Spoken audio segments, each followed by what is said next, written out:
General Grant survived the cannons, but fell to a cigar. After 20 a day, his throat is now a massive, rotting tumor. Bankrupt and starving, he is on a suicide mission, writing memoirs to save his wife. Fueled by cocaine to numb the agony, he wraps a scarf tight to hide the stench of his own decay. This is the 12-month hell of a dying hero. The tragedy began 5 years earlier in Gilded Age, New York. By 1880, the city was dominated by ruthless capital and men like Vanderbilt and Rockefeller. Grant had just returned from a world tour, dining with kings and queens as the most famous man on earth. But in New York, fame did not pay the bills. Grant faced a cold reality. He was a retired president with no pension. He needed money to maintain his station. But his greatest strength in war became his fatal flaw in business: pathological trust. Grant was incapable of lying, so he assumed others were too.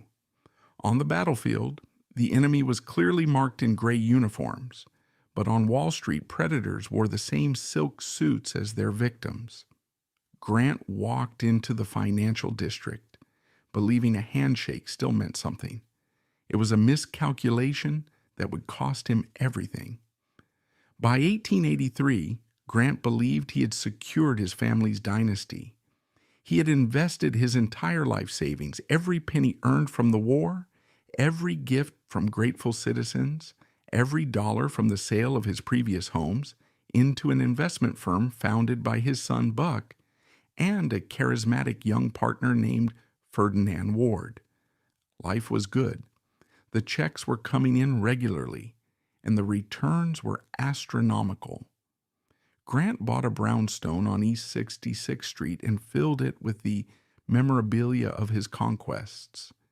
He sat in his parlor smoking his cigars, believing he had finally mastered the art of peace, just as he had mastered the art of war.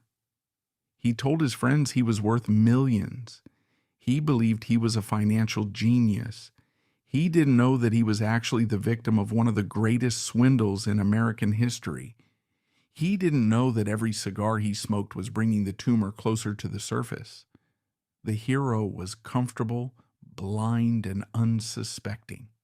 The trap was ready to snap shut. Far from the battlefield, the catastrophe unfolded inside the plush, velvet-draped parlors of Gilded Age Wall Street. If the Civil War was a contest of iron and blood, the financial world of the 1880s was a theater of smoke and mirrors. And the undisputed ringmaster of this circus was a man named Ferdinand Ward. To the public, Ward was a prodigy, a financial messiah dubbed the young Napoleon of finance. He was barely 30 years old, possessing the kind of kinetic energy that made the air in a room vibrate. He was small, sharp-featured, and possessed a smile that could disarm the most cynical banker in Manhattan. But beneath the well-tailored suits and the boyish charm lay a conscience that was not just flexible, but non-existent. Ward was a sociopath of the highest order. He did not see human beings. He saw assets to be leveraged and liabilities to be liquidated. Ward's genius lay in his understanding of the American psyche. He knew that in a chaotic, rapidly industrializing nation, people crave stability. They craved a symbol of unimpeachable integrity, and there was no symbol more potent than the name Grant. Ward didn't just want a business partner. He wanted a figurehead, a golden idol he could place in the lobby to blind investors. He began his campaign not by attacking the general directly, but by courting his son, Ulysses Buck Grant Jr. Through Buck, Ward spun a web of potential riches, eventually drawing the old general into his orbit. In 1880, the partnership of Grant and Ward was formed. On paper, it was the perfect marriage. Ward provided the financial wizardry, and Grant provided the reputation. The mechanics of the fraud were breathtaking in their simplicity and audacity. Ward operated what we would today recognize as a classic Ponzi scheme, decades before Charles Ponzi gave the crime his name.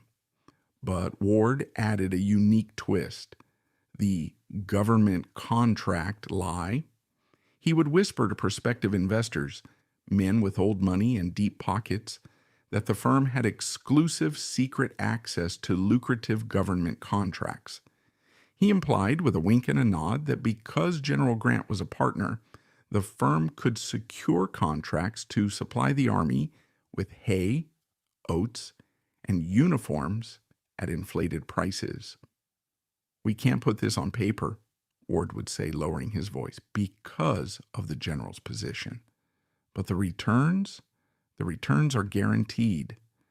It was a lie so bold that no one dared question it. There were no contracts, there was no hay, there were no uniforms. There was only money flowing in from new investors, which Ward used to pay extravagant dividends to the early ones. He created a closed loop of fictional prosperity. Grant, for his part, was kept in a state of blissful, carefully cultivated ignorance. He was the silent partner, the loss leader of the operation. He would come into the office, sit at his desk, smoke his cigar, and sign papers that Ward placed in front of him. He never looked at the ledger. He never audited the accounts. Why would he? In Grant's world, the world of the officer corps, a man's word was his bond. If Ward said they were making money, they were making money. Grant projected his own monumental integrity onto a man who had none. For 3 years, the illusion was absolute. Grant believed he was worth millions. He urged everyone he loved to invest in the firm. His son Buck put in his entire inheritance.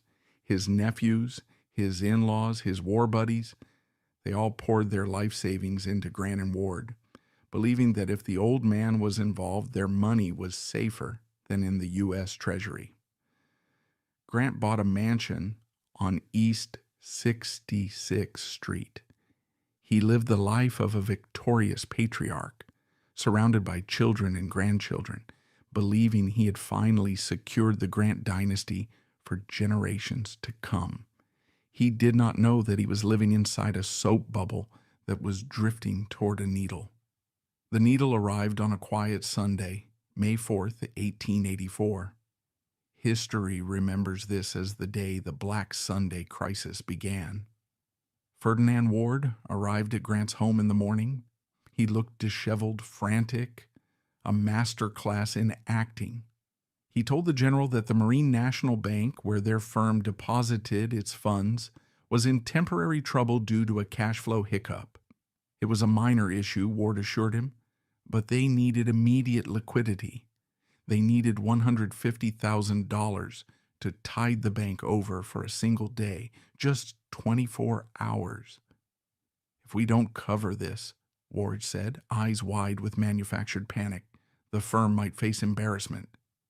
Embarrassment. That was the trigger word. For a man like Grant, whose honor was his lifeblood, the threat of financial embarrassment was intolerable. He had no cash on hand. His wealth was all tied up in the firm, so he did the only thing a soldier could do. He went to reinforce the line. Despite his bad leg, despite the Sunday heat, Grant took a carriage to the mansion of William Henry Vanderbilt, the richest man in America. The meeting between Grant and Vanderbilt is one of the most tragic scenes in American financial history. Grant limped into the parlor, hat in hand, a former president asking for a loan. Vanderbilt, a man who famously said the public be damned, was no fool. He looked at the old hero, saw the desperation in his eyes, and knew something was wrong.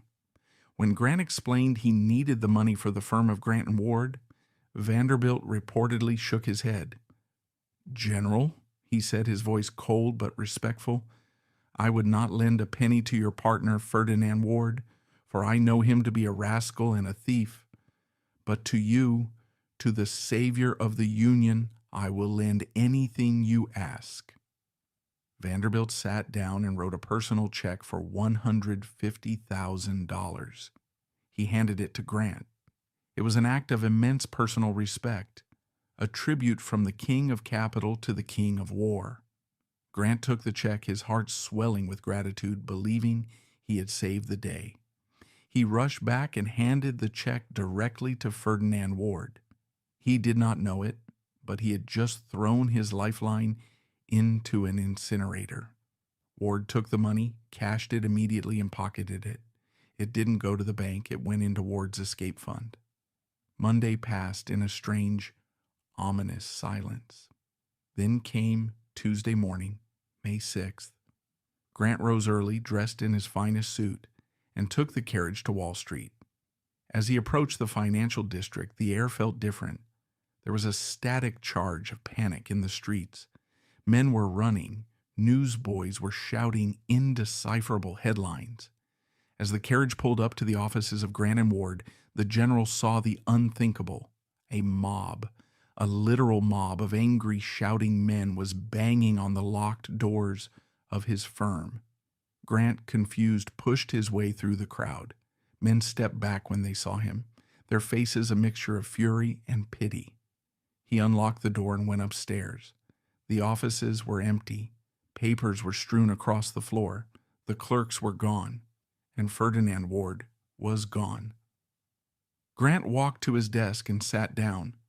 A grim-faced clerk from the Marine National Bank entered and delivered the news that would shatter Grant's world forever.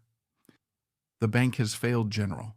The firm has failed. Mr. Ward has absconded." Grant sat there, stone-faced. He asked to see the books. For the first time in 3 years, the ledger was opened. It took only minutes to see the truth. The assets column was empty. The liabilities were astronomical. The millions were a fiction. The government contracts were a fairy tale. The firm wasn't just bankrupt. It was a black hole of debt. The realization hit Grant with the force of a physical blow, harder than any he had taken at Vicksburg. He wasn't just broke. He was personally responsible for the ruin of his entire family. The $150,000 he had borrowed from Vanderbilt was gone, swallowed in hours. He had pledged his word, and now his word was worthless. He had dragged his son, his friends, and strangers into the abyss with him. The unsinkable general sat in the silence of the empty office, the roar of the angry crowd outside growing louder, vibrating through the window glass. He reached into his coat pocket and pulled out his wallet. He opened it. His hands, usually so steady holding the reins of a horse, trembled slightly. He counted the bills. $80. That was it. That was the sum total of the fortune of Ulysses S. Grant. $80 to support a wife, children, and grandchildren. $80 to pay off millions in debt.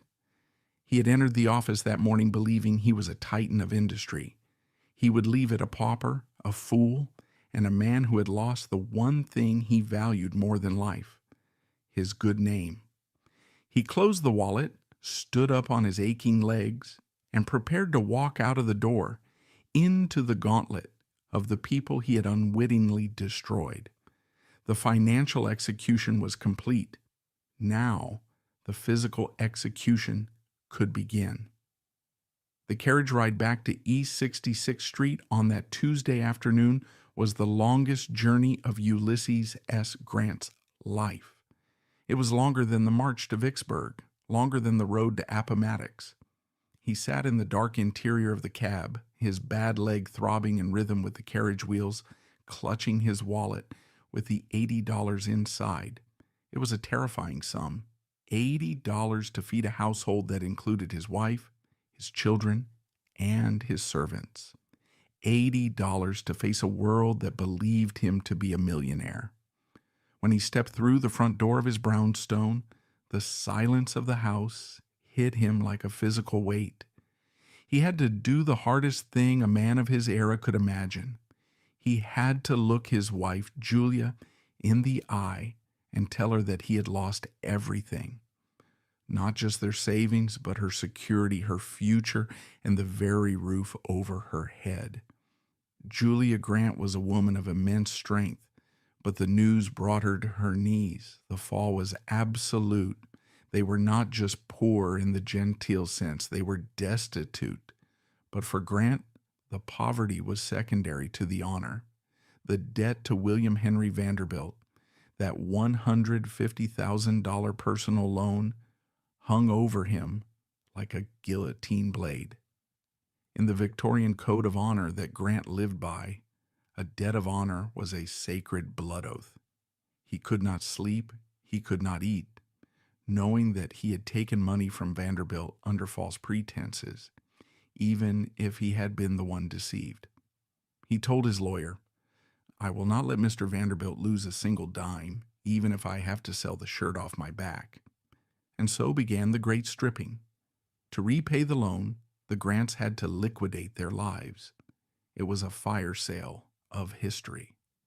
Grant and Julia signed over the deeds to their Manhattan home. They signed over their summer cottage in Long Branch.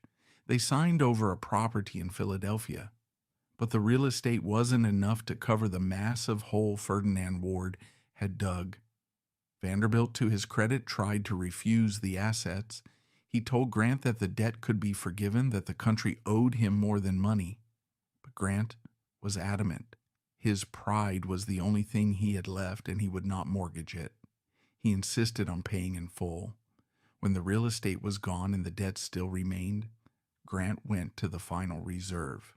He went upstairs to his study and opened the cabinets that held the physical proof of his glory. He began to pack up his war treasures. These were not just objects. They were the holy relics of the Union. He took down the gold medal voted to him by Congress after Vicksburg. He took down the diamond-hilted sword presented to him by the citizens of New York. He took down the shoulder straps he had worn when Lee surrendered. In a scene of profound humiliation, the old general, hands shaking not from age but from shame, wrapped these holy relics of the Union in brown paper and twine. He was trading his legacy for debt relief. He crated them up and had them shipped to Vanderbilt's house as collateral. It was a humiliation so profound that it is difficult to quantify. The savior of the Union was effectively pawning his own heroism to pay for a con man's crimes. Vanderbilt accepted them only to save Grant's dignity, eventually donating them to the Smithsonian because he couldn't bear to own the stripped honors of a national hero. By the summer of 1884, the Grant household had entered a state of grim siege. The illusion of wealth had evaporated, leaving behind the cold, hard reality of subsistence. They had no income, none. The famous general, the two-term president, did not have the cash to pay the butcher or the grocer. The servants, loyal to the end, stayed on without pay, but loyalty doesn't buy bread. The humiliation seeped into the smallest cracks of their daily life. One afternoon, a stranger, a man from the West who had served under Grant, heard rumors of the general's distress. He mailed a check for $500 to the house. When Grant opened the envelope, he wept. He didn't weep from relief. He wept from the sheer crushing embarrassment of charity. He, who had commanded the treasury of the United States, was now living on handouts from strangers. He tried to return the money, but the cupboard was bare. He had to keep it. He had to swallow the bitter pill of gratitude just to keep the lights on. Grant sank into a profound depression. He stopped walking. He stopped talking. He would sit for hours on his porch staring at the ocean during their last days at Long Branch, a cigar clamped firmly in his jaw, silent as a stone. He was punishing himself. He replayed every conversation with Ferdinand Ward, every signature, every moment of blindness. The stress was eating him alive. His immune system, battered by years of war and now pulverized by shame, began to collapse.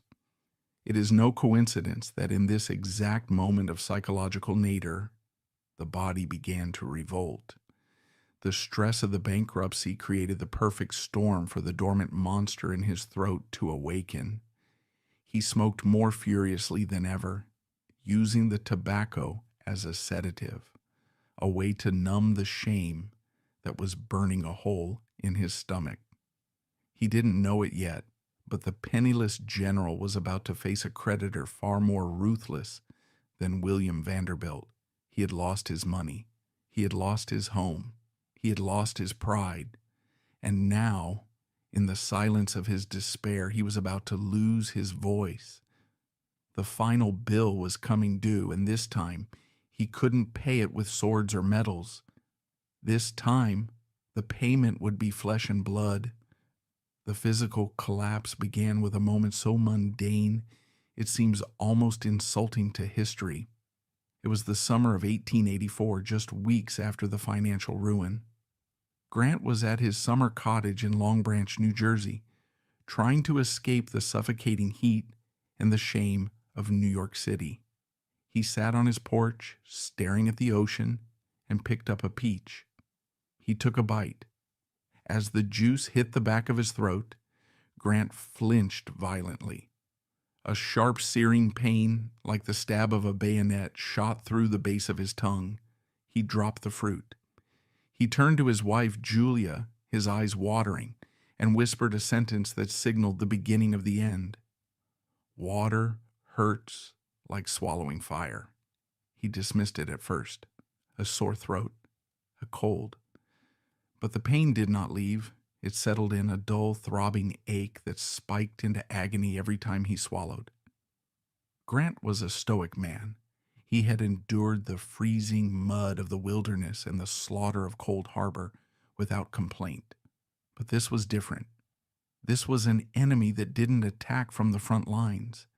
It was an insurgency growing inside his own body.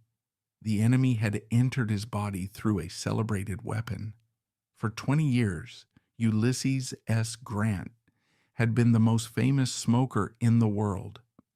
During the Civil War, a reporter had written a story about Grant smoking a cigar during the victory at Fort Donelson. The public loved the image of the cool, detached general with a cigar clamped in his jaw. In a burst of patriotic fervor, people from all over the Union sent him cigars, thousands of them. At one point, it is estimated that over 10,000 boxes of premium tobacco arrived at his headquarters. Grant, dealing with the crushing stress of commanding 1 million men, smoked them all. He smoked up to 20 strong black cigars a day. He chewed on them when they weren't lit. The cigar became part of his face, a permanent fixture. He had inhaled the adoration of the nation, and with it, he had inhaled a slow, creeping death. By October 1884, back in the gloom of his Manhattan brownstone, the pain was no longer ignorable. Grant's neck had begun to swell on the outside. Eating became a torture session.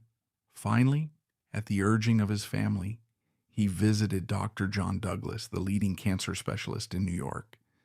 The examination room was stark, smelling of carbolic acid and dread. There were no x-rays, no biopsies, as we know them. Dr. Douglas used a simple laryngeal mirror to reflect sunlight into the dark cavern of the general's throat. Grant opened his mouth. The doctor peered in. What he saw made his blood run cold. At the root of the tongue, spreading aggressively to the soft palate and the tonsils, was a jagged, ulcerated growth the size of a walnut. It was angry, red, and hard as stone. In the medical terminology of 1884, it was called an epithelioma, squamous cell carcinoma. Today we call it throat cancer. But in 1884, this was not a diagnosis. It was a death warrant. The location of the tumor was catastrophic. It was wrapped around the intricate network of arteries and nerves in the neck. Surgery was impossible. To cut it out would be to slash the carotid artery, and the general would bleed to death on the table in seconds. Dr. Douglas put down the mirror. He looked at the former president. There was no way to soften the blow, not to a man like Grant. He told him the truth. It was cancer, it was aggressive, and it was terminal. Grant received the news with the same terrifying calm he had shown when Lee surrendered. He didn't blink. He didn't cry out. He simply asked, "Is it curable?" When the doctor hesitated, Grant nodded. He knew the answer. The old soldier recognized a mortal wound when he felt one. He walked out of the office and back into the bustling streets of New York, carrying a secret that was heavier than any artillery shell. He was broke. He was humiliated. And now he was dying. The convergence of tragedies was absolute. Grant realized with a jolt of horror that he was about to leave Julia not just a widow, but a destitute widow. The $80 in his wallet was not enough to bury him, let alone support her. He had no pension. He had no savings. He had nothing but a rotting throat and a pile of debts. The clock had started ticking. He had months, maybe weeks, before the tumor strangled him or the cancer starved him to death. He needed a miracle. He needed a way to turn his tragedy into currency, and he needed it fast. In the winter of 1884, with the diagnosis of cancer secret but the reality of bankruptcy, the vultures began to circle. The prestigious Century magazine, the titan of American publishing, saw an opportunity. They knew Grant was desperate. They knew he had no income. So they approached the dying hero with a proposition that was nothing short of predatory. They offered him a standard contract to write his memoirs, a paltry $500 per article, or a book deal with a royalty rate of 10%. To a modern ear, 10% might sound standard, but in 1884, for a figure of Grant's magnitude, it was insulting. It was robbery. The editors at Century calculated that Grant, humiliated and starving, would take whatever crumbs they threw at him. They expected him to be grateful. They drafted the papers, confident that they were about to acquire the most valuable literary property in America for the price of a used carriage. Grant, beaten down by life and believing he had no other choice, was ready to sign. He sat at his desk, pen hovering over the contract that would sell his life story for pennies on the dollar. Then the doorbell rang. Enter Samuel Clemens, known to the world as Mark Twain. If Grant was the silent, stoic rock of America, Twain was its loud, untamed river. With his wild white hair, bushy mustache, and inevitable white suit, Twain was a force of nature. He was a friend of Grant's, but more than that, he was a worshiper of the man who saved the Union. When Twain heard rumors of the Century deal, he didn't just get angry. He became incandescent with rage. He rushed to Grant's brownstone on East 66th Street, marched into the study, and demanded to see the contract. Grant handed it to him. Twain read it, his eyes narrowing. He looked up at the general and told him in no uncertain terms that the people at Century were thieves. "General," Twain reportedly said, "you are about to make a present of your memoirs to these people. This is not a contract. It is a crime." Grant looked at him, his face gaunt, his voice already raspy from the tumor. "I have no choice, Sam," he said. "I have no money. I have to leave something for Julia." Twain slammed his hand on the desk. He told Grant to tear up the contract. He made a counter-proposal that stunned the room. Twain had his own publishing house, Charles L. Webster and Company. He looked the general in the eye and said, "I will publish your book, and I won't give you 10%. I will pay you 75% of the net profits." The room went silent. In the publishing world, 75% was unheard of. It was financial suicide for a publisher. It was a number so high it defied the laws of capitalism. Grant, ever the skeptic now after the war disaster, asked Twain if he was sure. He asked if such a thing was even possible. Twain didn't blink. He knew something the Century editors didn't.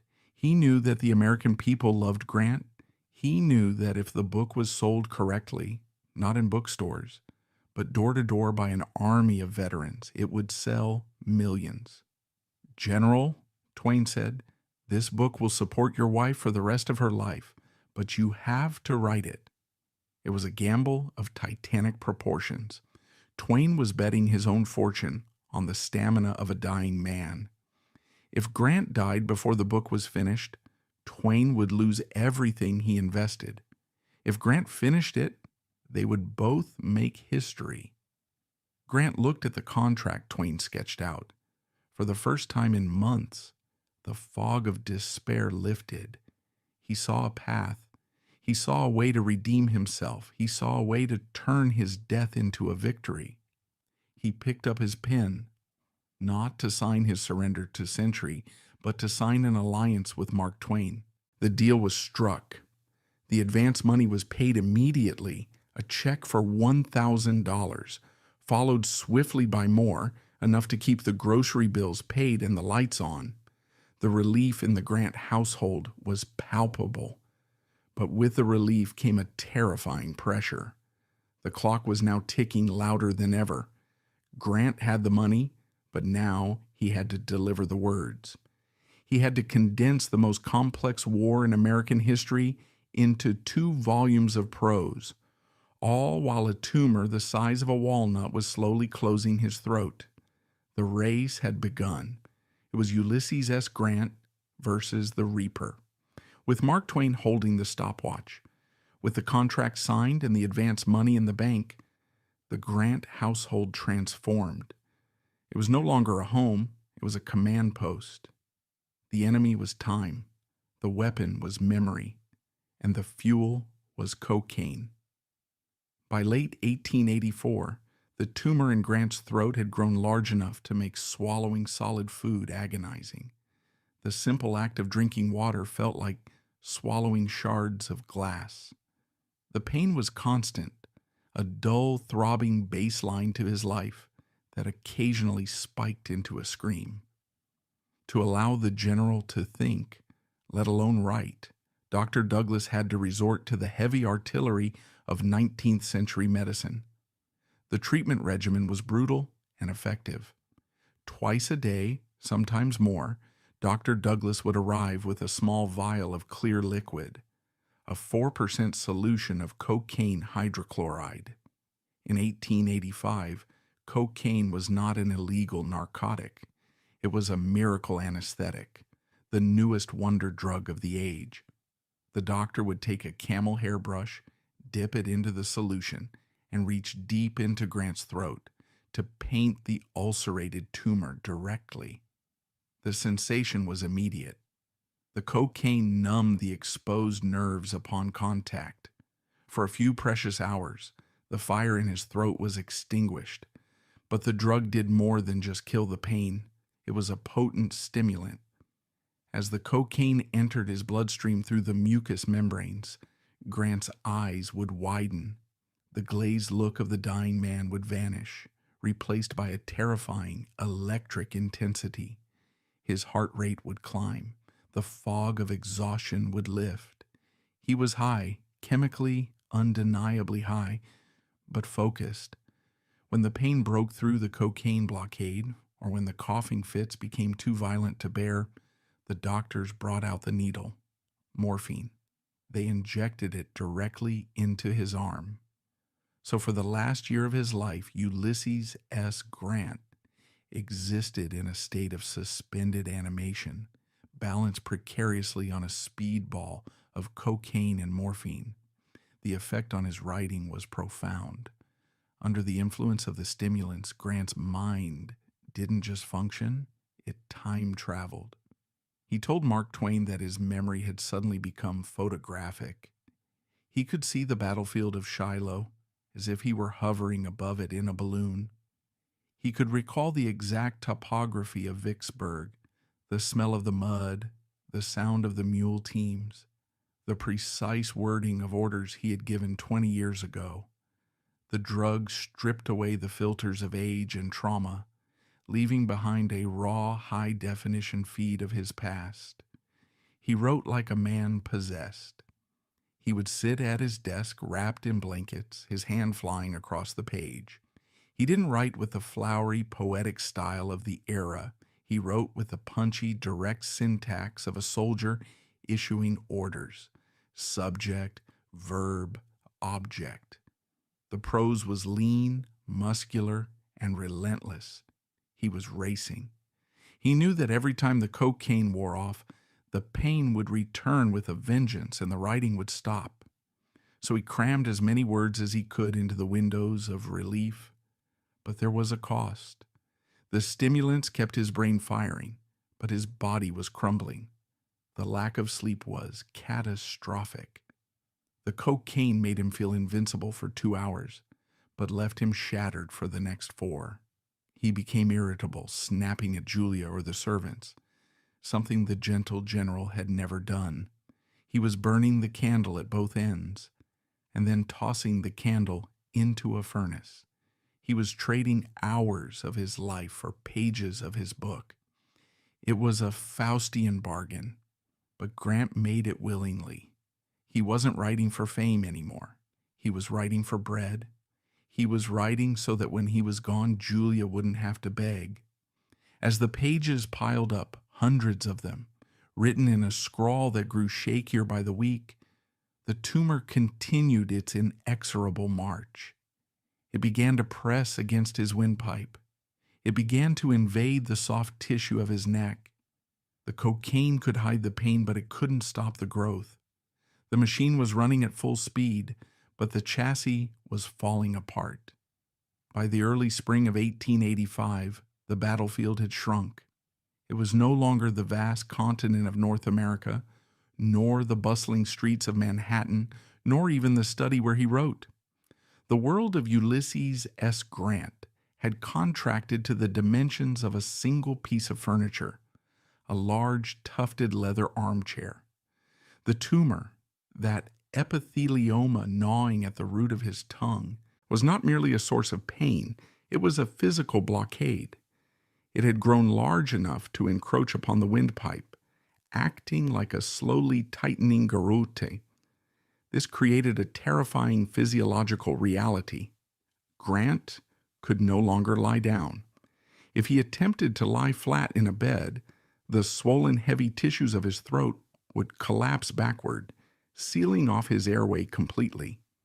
He would begin to suffocate within seconds, waking up in a panic, gasping for air like a drowning man. So the bed was abandoned. For the last 6 months of his life, the former president of the United States did not sleep in a bed. He lived, worked, and attempted to sleep solely in that chair, propped up by a fortress of pillows to keep his head vertical. Imagine the sheer physical exhaustion. Sleep became a series of terrified micro-naps. He would doze off, his chin would drop to his chest, the airway would pinch shut, and he would jerk awake, choking. This cycle repeated itself 10, 20, 30 times a night. It was a form of torture that would break a lesser man. The insomnia wasn't a lack of sleep. It was the biological impossibility of rest. His eyes, rimmed with red, grew sunken and dark. He existed in a twilight state of perpetual fatigue, where the line between the nightmare of his illness and the reality of the room began to blur. As the weeks dragged on, the lack of circulation from sitting upright 24 hours a day began to destroy the rest of his body. Gravity became an enemy. The blood pooled in his lower extremities. His legs and feet began to swell, a condition known as edema. The swelling was grotesque. His feet puffed up until they looked like dough, the skin stretching tight and shiny, weeping fluid. He had to wear oversized knitted wool slippers because no leather boot could contain his feet. These were the legs that had gripped the sides of war horses for 4 years. These were the legs that had walked the ramparts of Vicksburg. Now they were useless, heavy logs that anchored him to the chair. every time he tried to shift his weight to relieve the pressure sores forming on his back, the fluid in his legs would shift, causing a deep, throbbing ache that radiated up his spine. He was becoming a statue of pain, calcifying in his own living room. But the edema and the insomnia were merely the prelude to the true horror. The most devastating aspect of the disease was not what it felt like, but what it smelled like. Cancer in the 19th century was a filthy business. There were no sterile environments, no advanced antibiotics to manage secondary infections. The tumor in Grant's throat was not just a lump of rogue cells. It was a living, dying organism. As the cancer grew, parts of the tumor would outgrow their blood supply and die. Necrosis set in. The tissue inside his mouth was rotting. The smell of necrosis is distinct. It is the sickly, sweet, cloying odor of decomposing meat. It is the smell of a battlefield 3 days after the fighting has stopped. And it was coming from the mouth of the most famous man in America. For a man like Grant, who was fastidious about his appearance and deeply dignified, this was a humiliation worse than bankruptcy. He became obsessed with the smell. He was terrified that his presence was repulsive to his family.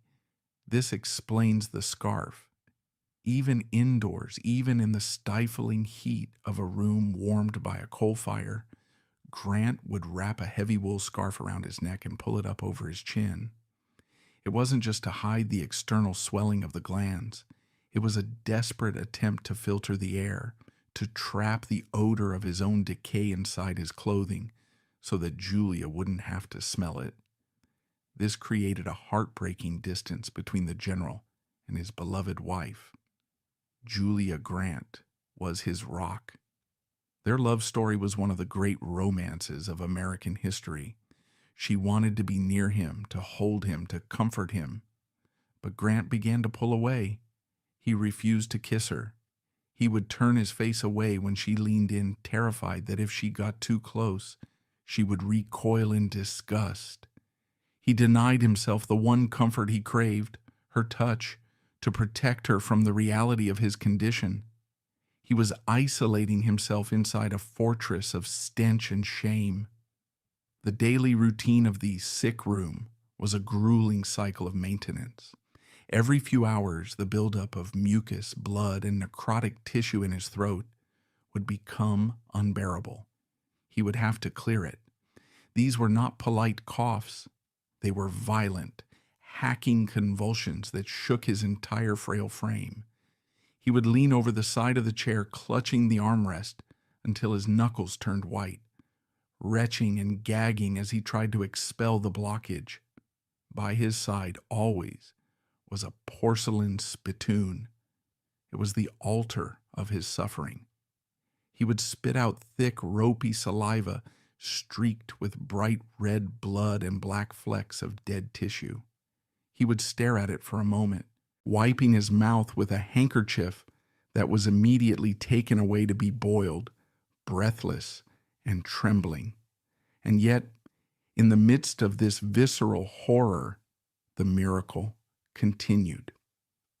The moment the coughing fit passed, the moment he caught his breath, he would reach for his pen, he would signal for the pad of paper, he would demand the cocaine solution, and he would go back to Vicksburg.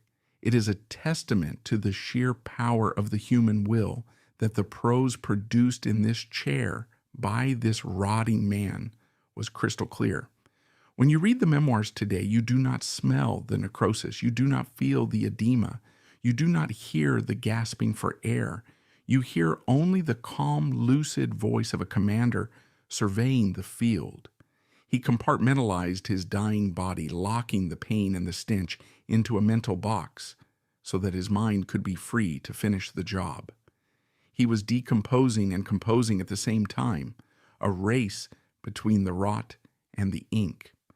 But the body has limits. By May 1885, the doctors knew they were losing. The tumor was spreading to the lymph nodes. The swelling in the neck was now visible from across the room, a hard, angry mass distorting the jawline. The scarf could no longer hide it. The smell could no longer be contained. The brownstone in New York, with its lack of ventilation and the oppressive city heat, was becoming a coffin. If Grant was to finish his book, he needed to escape the city. He needed air. He needed one final campground before the long night set in. By June of 1885, the brownstone on East 66th Street had ceased to be a home. It had become a fishbowl. The private agony of Ulysses S. Grant was being broadcast to the world in real time. Outside the front door, a battalion of reporters camped day and night. They sat on the stoops of neighboring houses, smoking cigarettes, playing cards, and waiting for the inevitable. They were the death watch. The atmosphere was macabre. Every time the front door opened, a dozen pencils would scratch against notepads. If Dr. Douglas looked grim, the evening editions would scream that the general was sinking. If a servant looked teary-eyed, the obituary writers would ready the printing plates. It was the first modern media spectacle of a celebrity death. They weren't just reporting the news, they were betting on it.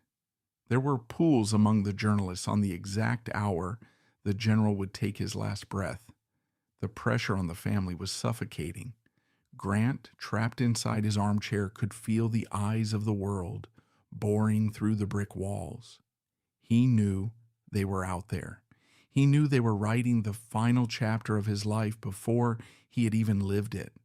But the most immediate enemy was not the press. It was the heat. New York in June is a furnace. The humidity wrapped around the city like a wet wool blanket. For a man with a constricted airway, the heavy, stagnant air was torture. Every breath was a battle. The doctors realized that if Grant stayed in the city, he would suffocate within weeks. He needed altitude. He needed the thin, crisp air of the mountains. A wealthy friend, Joseph Drexel, offered his cottage on Mount McGregor, a resort area near Saratoga Springs, north of Albany. It was a lifeline. On June 16, 1885, the decision was made. The general would move. The departure from 66th Street was a scene of haunting pathos. At 8 a.m., the door opened. A hush fell over the crowd of reporters and the hundreds of onlookers who had gathered to pay their respects. They expected to see the hero of Appomattox. What they saw was a ghost. Ulysses S. Grant emerged, supported on either side by his doctors. He was a skeleton in a frock coat. His clothes hung off his frame as if they belonged to a larger man. He wore a silk top hat that seemed to balance precariously on his shrunken head. But the most shocking detail was the scarf. Even in the June heat, the heavy wool muffler was wound tight around his neck, hiding the monster that was eating him. He shuffled down the steps, his feet swollen in their knitted slippers, his eyes hidden behind dark glasses. The crowd did not cheer. There were no huzzas. Men took off their hats. Women wept openly. It was a silence more thunderous than any cannonade Grant had ever heard. It was the sound of a nation saying goodbye. They transported him to Grand Central Depot in a private carriage. Vanderbilt had arranged for a special train, a rolling palace of velvet and mahogany, to take the dying man north. As the train chugged out of the station and began its journey up the Hudson River, Grant sat by the window. He could not speak. His voice was now just a wet, guttural rasp. But he watched the landscape roll by. Then came the moment that broke the hearts of everyone in the car. The train passed West Point, the military academy, the place where the farm boy from Ohio had learned the art of war, the cradle of the army. As the gray stone buildings of the academy came into view across the river, Grant leaned forward. His eyes, usually so dull from the morphine, sharpened. He stared at the parade grounds where he had marched as a cadet 40 years earlier. He stared at the cliffs where he had dreamed of glory. He raised a trembling hand to the brim of his hat in a silent, solitary salute. He wasn't just saluting his alma mater, he was saluting his past. He was saying goodbye to the lieutenant he used to be before the wars, before the presidency, before the betrayal, before the cancer. The train climbed higher into the Adirondack foothills. The air grew cooler. The humidity broke. When they arrived at Mount McGregor, the atmosphere was radically different. The Drexel Cottage was a large, airy Victorian house surrounded by pine trees. The scent of pine needles replaced the stench of horse manure and coal smoke. They carried Grant into the cottage and placed him in a large wicker chair on the wide wraparound porch. He took a deep breath. For the first time in months, the air didn't fight him. He looked out over the Hudson Valley, a sea of green stretching to the horizon. It was beautiful, it was peaceful, and it was the last place on earth he would ever see.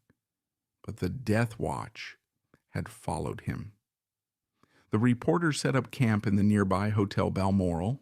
They established a telegraph line directly from the cottage to the newspaper offices in New York. The world was still watching. Every time Grant sat on the porch, powerful field glasses were trained on him from the hotel balcony. They watched him sip his water. They watched him adjust his scarf. They watched him write. This was the final stage. The actors were in place. The scenery was set.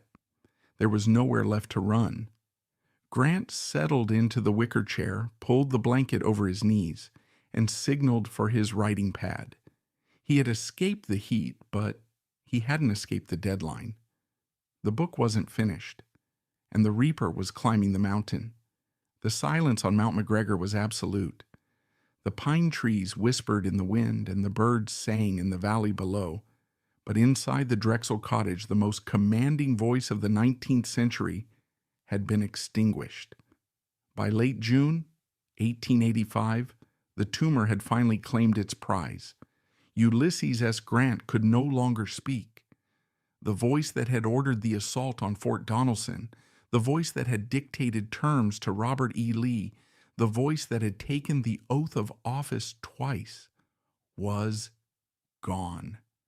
It was reduced first to a jagged whisper, then to a wet gurgle, and finally to nothing. The cancer had invaded the vocal cords, turning communication into a torture. This silence birthed a new, heartbreaking artifact of history: the pencil pads. Denied the ability to speak, Grant kept a small stack of paper slips and a pencil in his breast pocket. For the last weeks of his life, every thought, every request, every expression of love or pain had to be written down. Imagine the frustration of a man whose mind was racing with the complex history of the Civil War, yet whose hand could only scribble a few words at a time. These notes, preserved to this day, are a window into his soul. Some are mundane, heartbreaking in their simplicity. I'm thirsty. The light hurts my eyes. Please move the pillow. Others are profound meditations on his own mortality. In one particularly haunting note, scrawled with a shaking hand, he wrote, "I think I am a verb instead of a personal pronoun. A verb is anything that signifies to be, to do, or to suffer. I signify all three." The suffering was indeed total, but so was the doing. The miracle of Mount McGregor was not that Grant was alive, it was that he was working. The medical reality was defying all logic. By all rights, Grant should have died in April. His body was a wreck. He was surviving on a diet of liquid beef tea and cocaine. His heart was weak, fluttering like a trapped bird. There were nights when the doctors, Dr. Douglas and Dr. Schrady, would stand over his chair, watches in hand, counting the seconds between breaths, convinced that this was the end. They would prepare the adrenaline. They would wake the family. And then Grant would open his eyes. It became a pattern, a grim routine of resurrection. He would sink into the coma of the dying, hovering on the precipice of the void, and then, by sheer force of will, he would claw his way back. Why? Because the book wasn't finished. The narrative had not yet reached Appomattox. He could not die until Lee surrendered. He could not die until the Union was saved on paper. This was the silent battle. It was a war fought not with cannons, but with paragraphs. Grant was racing against his own physiology. He knew that the moment he stopped writing, the adrenaline would fade and the cancer would win. So he wrote with a desperation that was terrifying to behold. He sat on the porch, wrapped in blankets even on warm days, his hat pulled low, scribbling furiously. He was reliving the end of the war. He was describing the meeting at the McLean house. He was describing the dignity of Lee and the magnanimity of the Union terms. He was writing the closing arguments of his life. The physical act of writing became a superhuman feat. His hand was cramping constantly. His eyes were failing. The edema in his legs was so severe that his skin was weeping fluid. Yet the pencil moved. It moved with the same relentless, grinding momentum that had defined his military campaigns. He was flanking death. He was outmaneuvering the Reaper for one more day, one more hour, one more page. Mark Twain visited the cottage during these final days. He was struck dumb by what he saw. He later wrote that he had never seen a man fight so hard for so long. Twain realized that Grant wasn't just writing a book. He was performing a final act of service. He was sacrificing his last breaths to ensure his wife would never know poverty again. Finally, the day arrived. It was July 19th, 1885. The summer sun was high over the Adirondacks. Grant was weak, weaker than he had ever been. He signaled for his pad. He wrote a few final corrections. He reviewed the proofs for the second volume. He looked at the stack of manuscript pages, hundreds of thousands of words, written in agony, written in blood, written in the shadow of the grave. He placed the pencil down on the table. It rolled slightly and stopped. He looked at Dr. Douglas. He didn't write anything. He didn't have to. The look in his eyes said it all.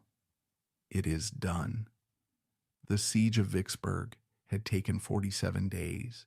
The siege of Petersburg had taken 292 days.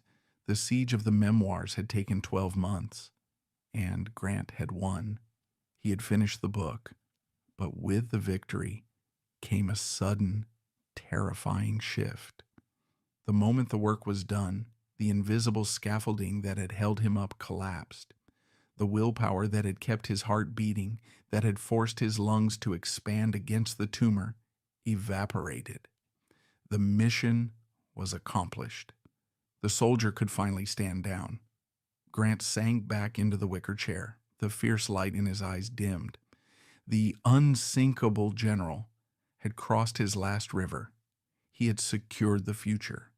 Now all that was left was to face the dark. The end did not come with the roar of cannons, nor with the chaos of a financial crash. It came with a quiet, terrifying simplicity. Once the manuscript was finished on July 19th, Ulysses S. Grant began to detach from the world. The adrenaline that had fueled his death watch evaporated. The sheer force of will that had kept his heart beating for the sake of his wife and his publisher was no longer necessary. The soldier had taken the hill. Now he could finally rest. For 3 days he drifted in and out of consciousness on the porch of the cottage, surrounded by the scent of pine and the murmurs of his family. He was no longer the general. He was just a father and a husband fading into the twilight. On the morning of July 23, 1885, at 8 a.m., the nurse noticed a change. Grant's breathing, which had been a labored, jagged rasp for months, suddenly became shallow and quiet. He opened his eyes one last time. He looked at the water glass on the table, then at his wife, Julia. He whispered a single, barely audible word. Water. It was the last order he would ever give. A few minutes later, surrounded by his weeping family, the chest of the old soldier heaved once, settled, and did not rise again. The doctors waited. They checked for a pulse that wasn't there. Dr. Douglas, the man who had painted the cocaine on the general's throat thousands of times, the man who had marched with him through the valley of the shadow of death, gently closed Grant's eyes. He walked to the porch railing and spoke to the reporters gathered below. The general is dead. The telegraph wires hummed. Within minutes, the news flashed across the continent he had saved. Church bells began to toll in Saratoga, then in Albany, then in New York City, then in Chicago, and finally all the way to San Francisco. The nation stopped. For the first time since the assassination of Lincoln, the United States was united in grief. But the story of Ulysses S. Grant does not end with his death. In fact, his death was the catalyst for his final and perhaps greatest miracle. On August 8, 1885, New York City hosted the funeral. It was not just a ceremony, it was a seismic event. 1.5 million people, more than the entire population of the city at the time, lined the streets of Manhattan to watch the procession. It remains to this day one of the largest gatherings in American history. And in that procession, the world saw something impossible. Riding in the carriages, following the hearse, serving as pallbearers, were the Union generals, William Tecumseh Sherman and Philip Sheridan. But sitting right next to them were the Confederate generals, Simon Bolivar Buckner and Joseph E. Johnston. Men who had tried to kill each other 20 years earlier, men who had sent thousands of soldiers to their deaths in opposing uniforms, were now riding knee to knee, united by their respect for the man in the coffin. Grant's death did what his presidency had struggled to do. It healed the wound of the Civil War. In his dying, he forced the North and the South to mourn together. It was a final act of strategic genius, achieved from beyond the grave. But there was one more victory to be won, a victory that would be measured not in applause but in ink and paper. In February 1886, 6 months after the funeral, Mark Twain walked into the parlor of Julia Grant. He held in his hand a piece of paper that would vindicate every moment of agony Grant had endured in that wicker chair. It was a royalty check. The amount was staggering, $200,000. In today's money, that is roughly equivalent to $6 million. It was the largest single royalty check ever written in the history of publishing, up to that point, and it was just the first installment. In total, Julia Grant would receive nearly $450,000 from the sales of the personal memoirs of U.S. Grant. Grant had done it. He had started the year with $80 in his pocket, a bankrupt laughingstock. He ended it as the author of the second best-selling book in America behind only the Bible. He had not only saved his wife from poverty, he had made her a wealthy woman. He had restored his family's honor. He had turned his own slow, agonizing suicide into a legacy of gold. In his final campaign, Grant's naive honesty had led to ruin, and his vices had led to death. Yet, stripped of his uniform, his title, and his voice, he revealed the true core of his character. He showed the world that heroism isn't about charging up a hill with a saber. True heroism was sitting in a wicker chair, choking on blood, fighting through the morphine haze, and putting one word after another because he loved his wife more than he feared death. Ulysses S. Grant lived, suffered, and in his final year, conquered. The unsinkable general lost the battle with his body, but he won the war for his soul. As the sun sets on his tomb overlooking the river, the enduring image remains not of a president nor of a general, but of a dying man in a wool scarf holding a pencil and writing his way into immortality.